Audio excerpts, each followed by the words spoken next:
Tonight's speaker is Ashley J, coming to us from Gainesville, and I'm very excited to hear what she has to say. Thank you.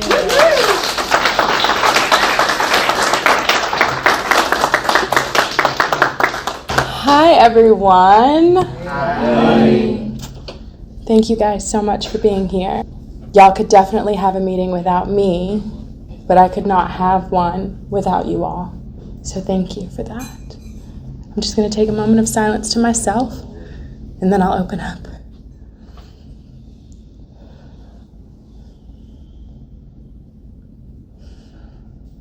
Thank you, God. My name is Ashley, and I'm an alcoholic. Somebody get the tissues, y'all, because I'm going to be laughing in one sentence and crying in the next. So, no, that's for real. I need someone to bring some tissues up here. So my sobriety date is November 15th, 2014. I'm blessed and grateful. So grateful. Thank you. Thanks all. Thank you. I have 9 years of sobriety. I'm working on my 10th year of sobriety now. God willing, one day at a time, y'all, right? So what it was like, what happened, and what it's like now. So what it was like. Thank you so much. I'm going to just keep the whole pack up here. Thank you, whoever gave this to me. Thank you, Tim. Let me just say, before I get started, y'all, thank you so much, Tim, for asking me to be of service in this way. I've been told since the beginning and earliest of my sobriety, whenever you are asked to be of service, you say yes. God will work out the details, but you say yes, and you suit up and you show up for your sobriety, because someone did that for me, right?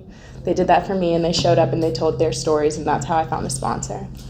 And I'd like to thank Bill and Bob, Lois and Ann, without which our program would not exist, and my sponsor, my beautiful sponsor, for being here.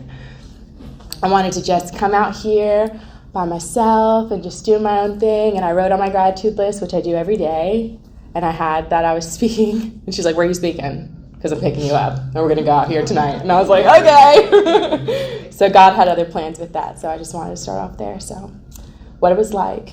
So I was born in Jacksonville, Florida, and I had a very interesting upbringing. My mom is beautiful Christian lady, very codependent by nature, though, just stems from a lot of abandonment issues. And my father loves me very much. So don't ever forget that through my story. But he had just grown up in a different way.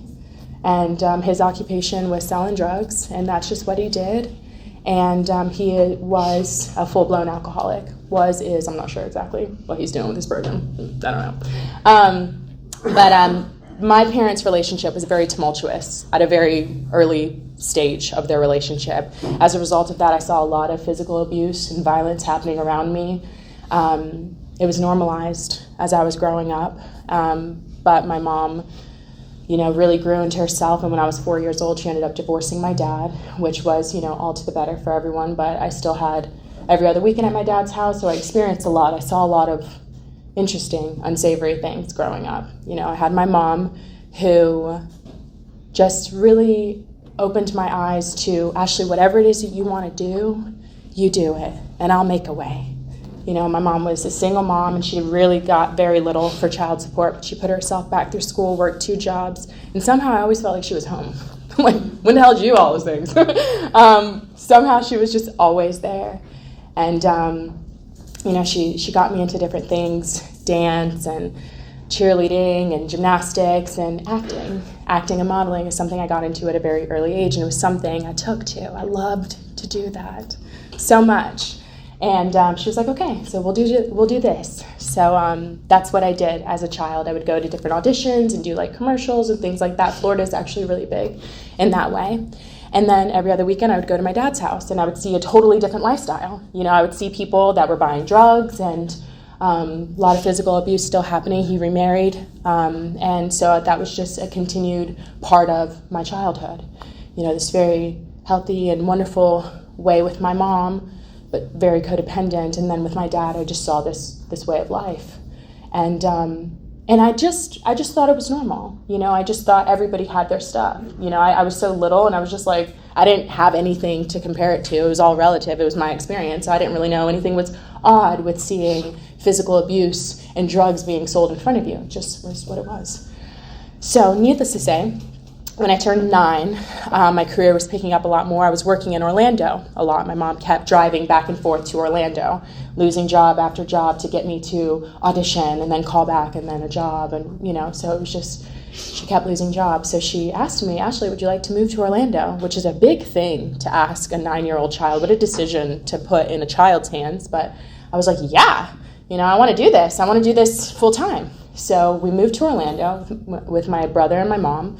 And, we henceforth with my career and doing different shows and things like that. And Florida lost all of its tax incentives. So all the films and all the things that were happening in Florida ended up drying out. They all actually moved here.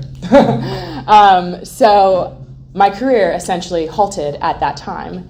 So my entire identity, or what I thought was my identity, which was being an actress, was gone.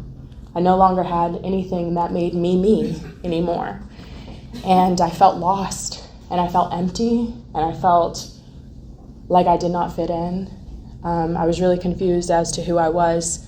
And I met a group of girls, and they had it.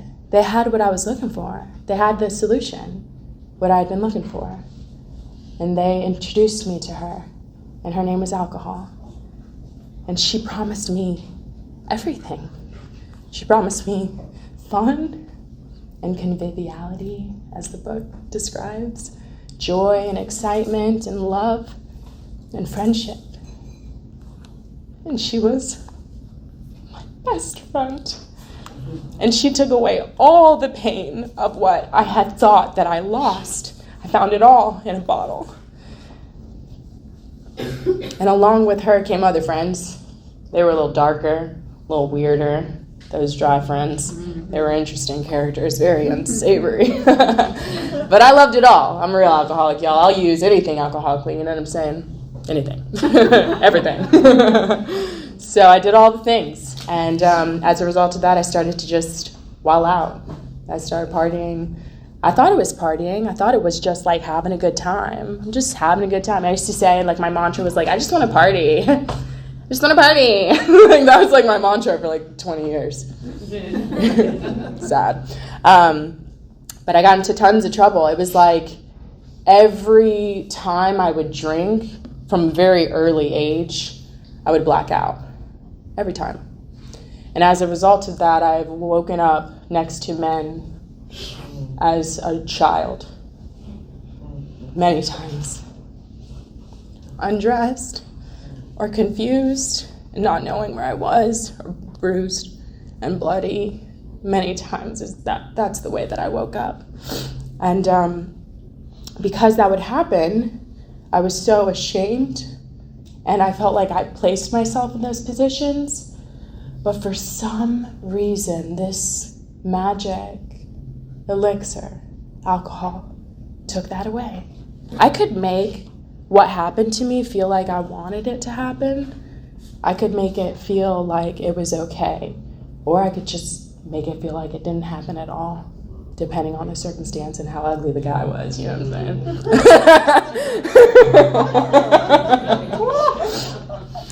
So I kept drinking, and I kept using other substances, and my life just kept getting more and more dark and unmanageable.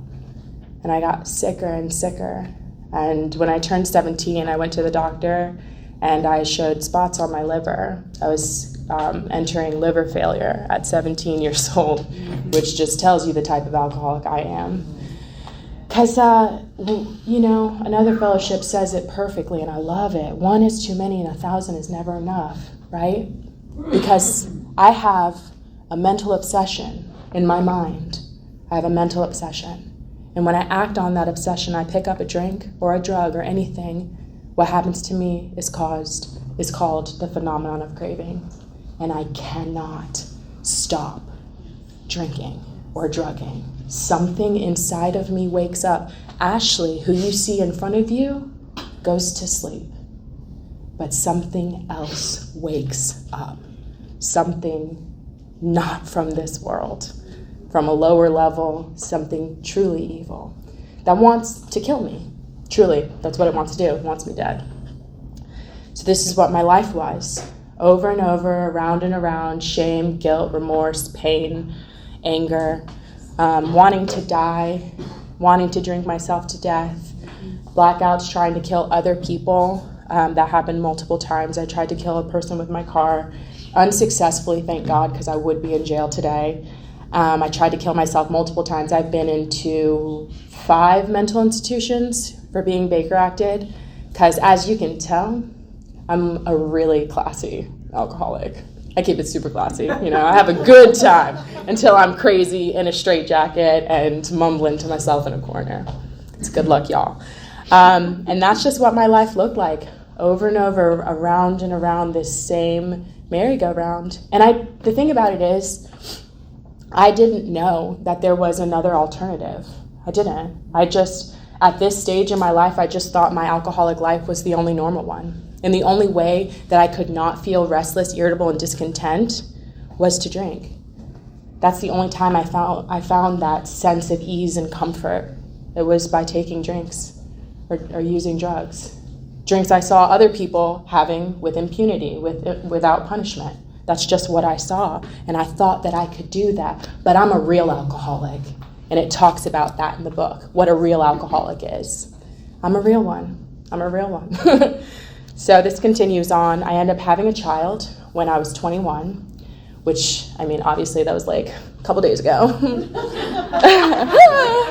So I have a child, and I felt like this is amazing. This is going to be the thing that saves my life. God blessed me with this child, and I'm going to be a good mom, and I'm going to live for this baby boy, and all the love I was looking for has now been made manifest in this human form of a child.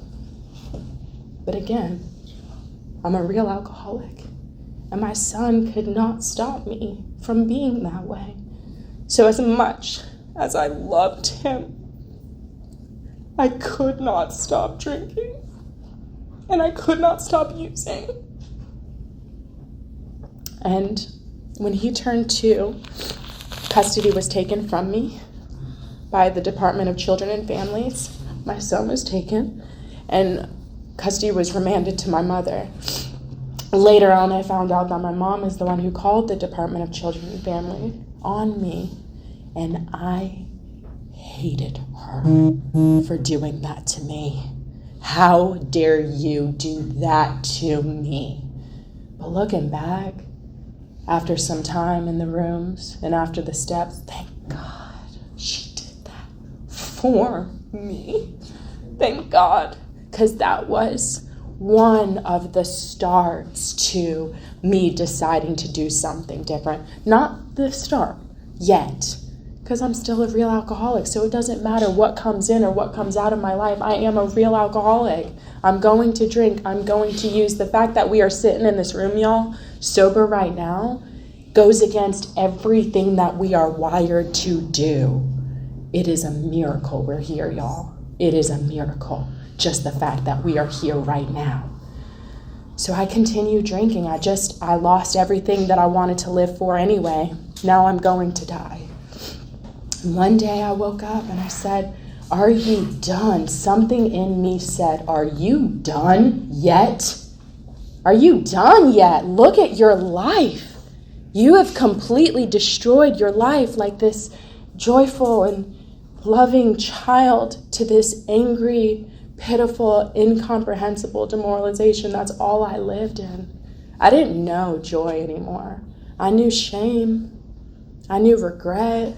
I knew guilt. Like all the bedevilments, that's all I knew in my life. And finally something reminded me of who I was.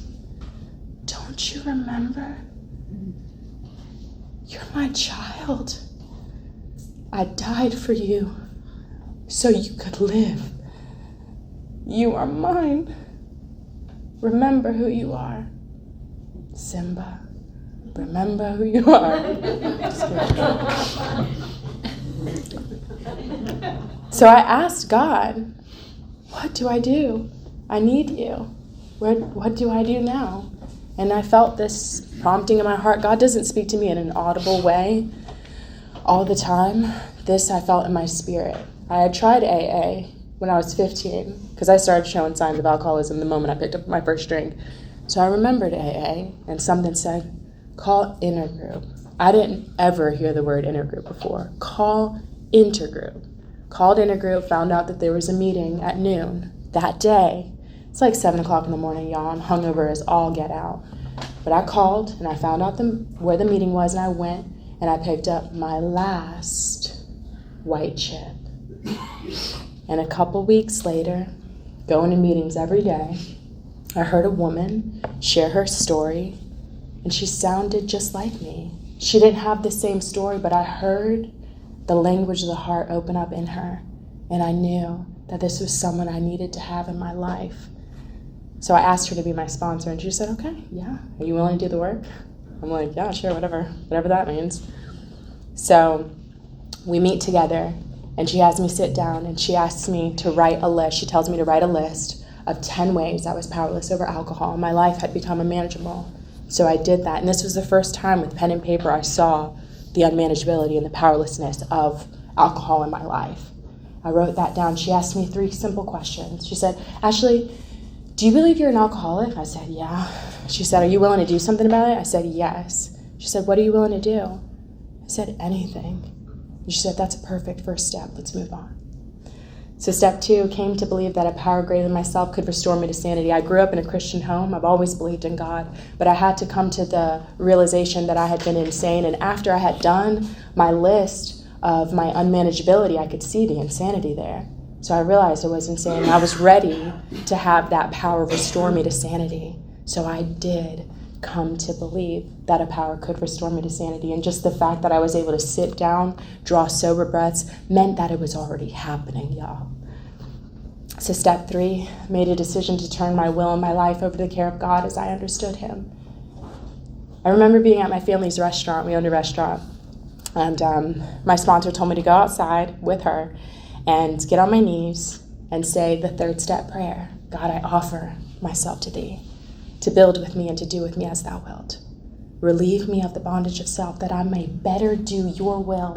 Take away my difficulties, that victory over them may bear witness to those I would help of your power, your love, and your way of life. May I do your will always, in Jesus' name. And I said that prayer from an open heart and an open place, and I felt something shift and come alive inside of me.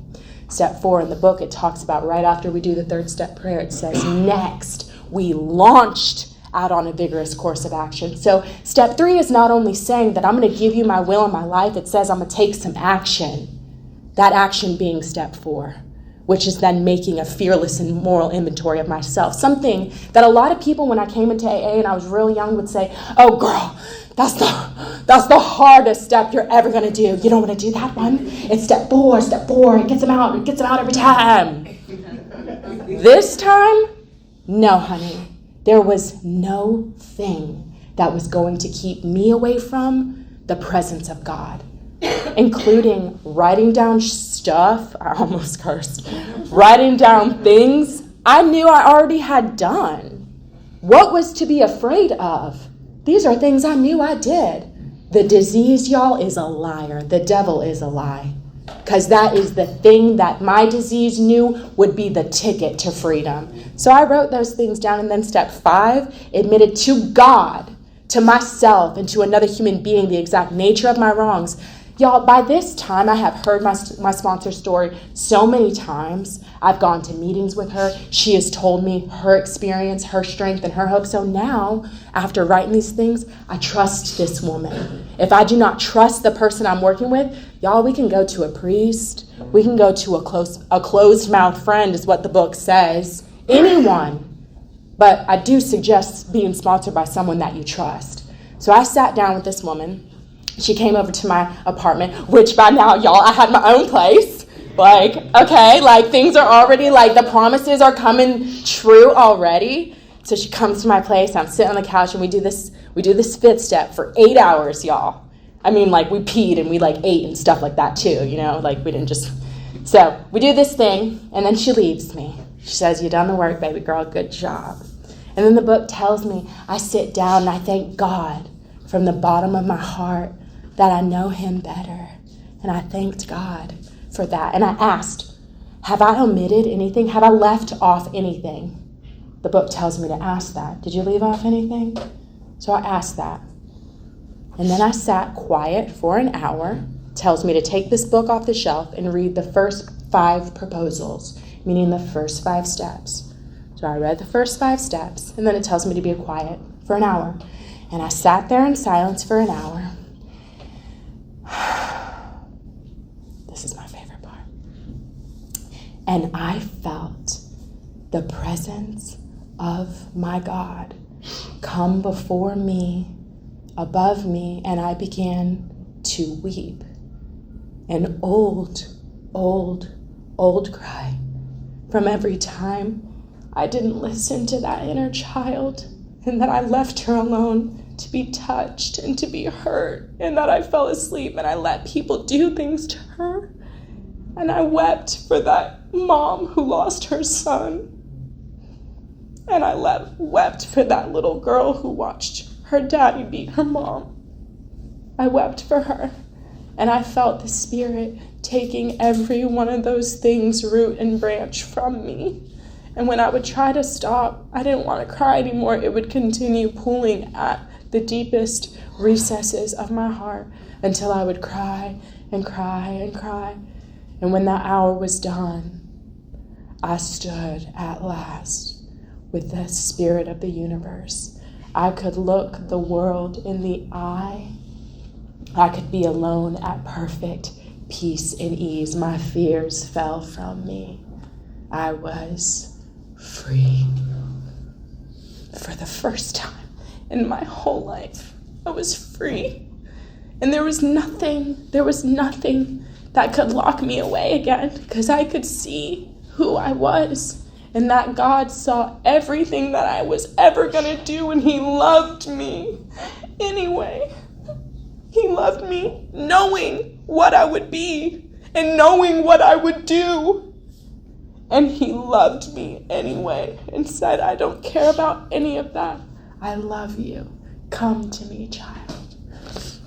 Step 6, we're entirely ready to have God remove all these defects of character after seeing in my 5th step, my sponsor was writing down all of my character defects, and these were the things that drove me to make these choices.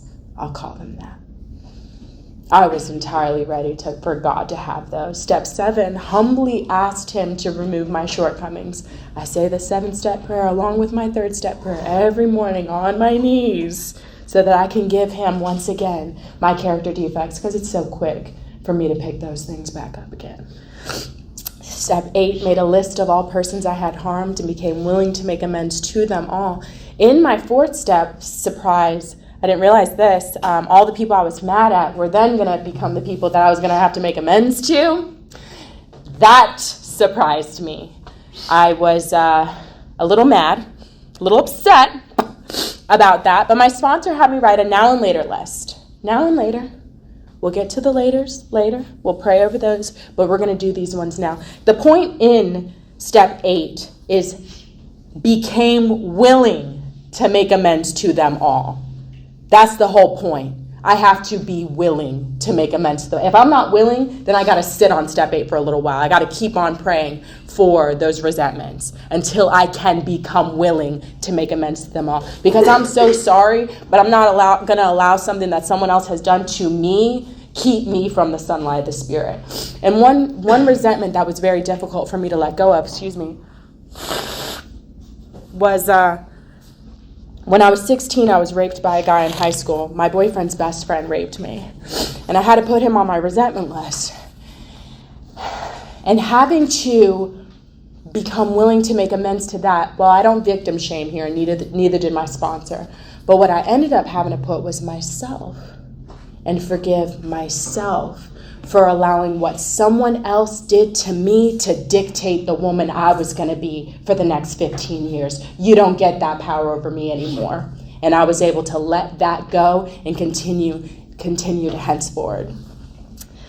Step 9, make direct amends to such people wherever possible, except when to do so would injure them or others. Like step 5, step 9 is one of the most powerful steps that ever happen. That's why we read the 9-step promises all the time. That's exactly why. And if we are painstaking, if is the great qualifier. If I'm not painstaking, I will not be amazed before I am halfway through.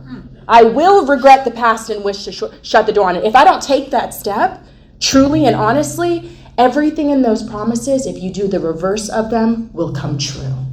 They will become opposite promises in your life. But those promises come true when I do the work. That's when they come true. They don't come true when I come to meetings and think I can get this by osmosis. They come true when I work the steps. That's how it works.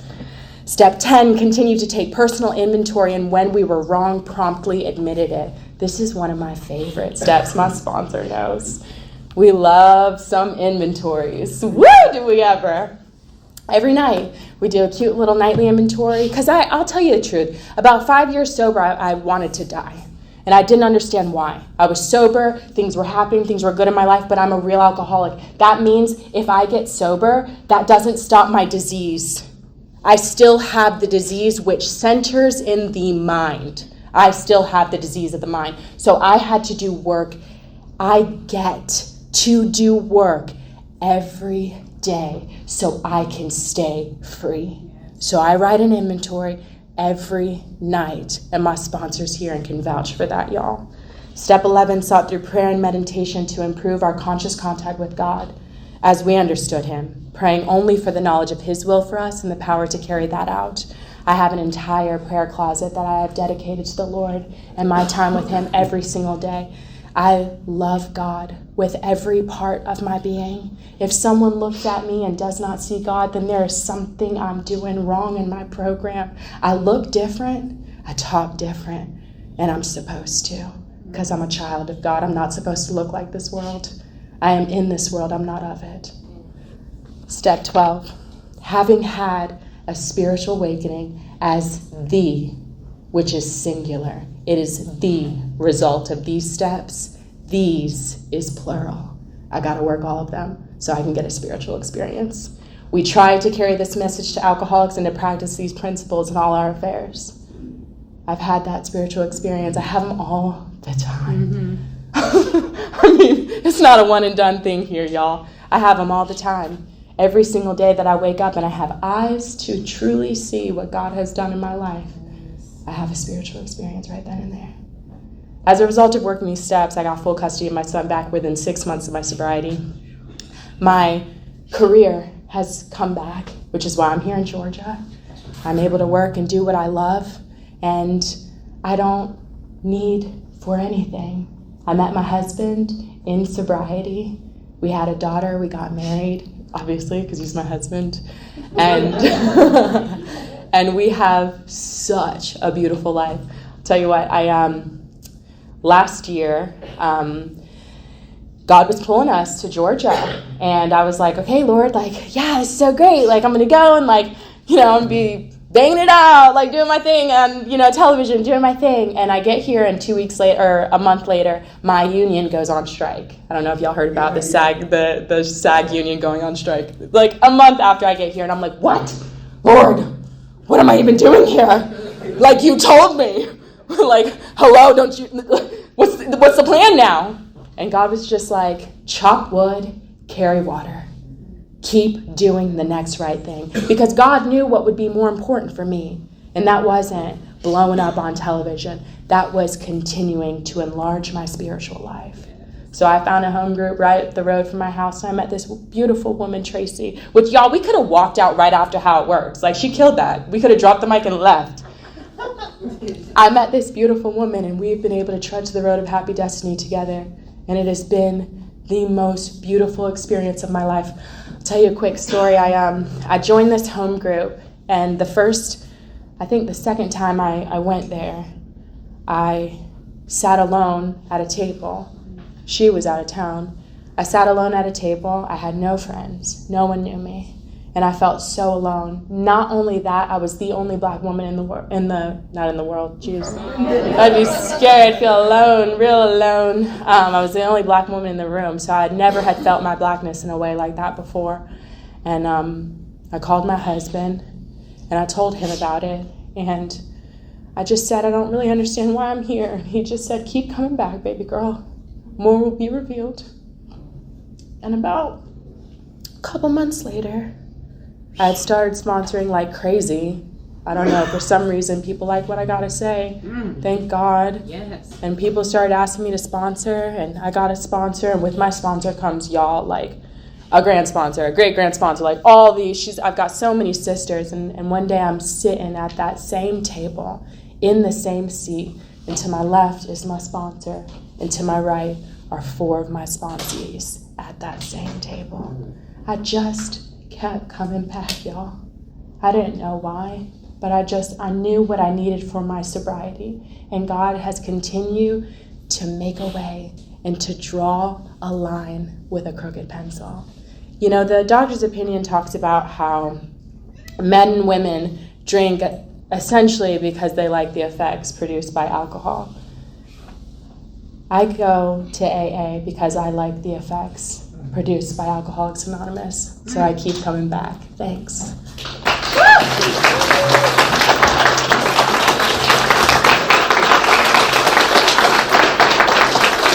Thank you one and all for joining the Blue Chip Speakers meeting tonight.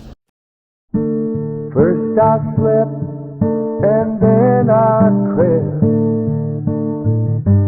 to a hope-filled dream. You rescued me and finally waking there I see. I look into love's window for a soul that's meant for me. Takes me where the promises are real.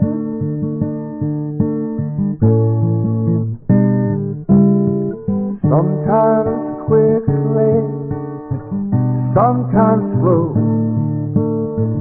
we get just what we need. On a broad highway, stride for stride, we walk eternally. I look into love's window for a heart that beats for me. Takes me where the promises are real.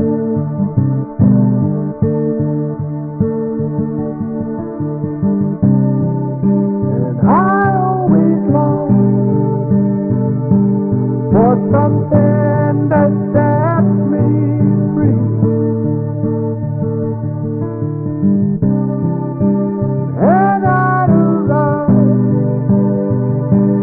to a world in harmony.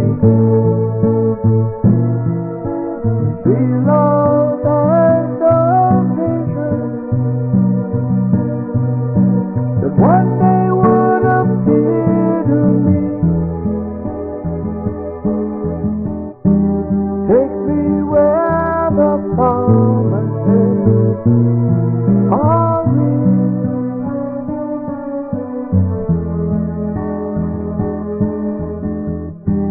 Take me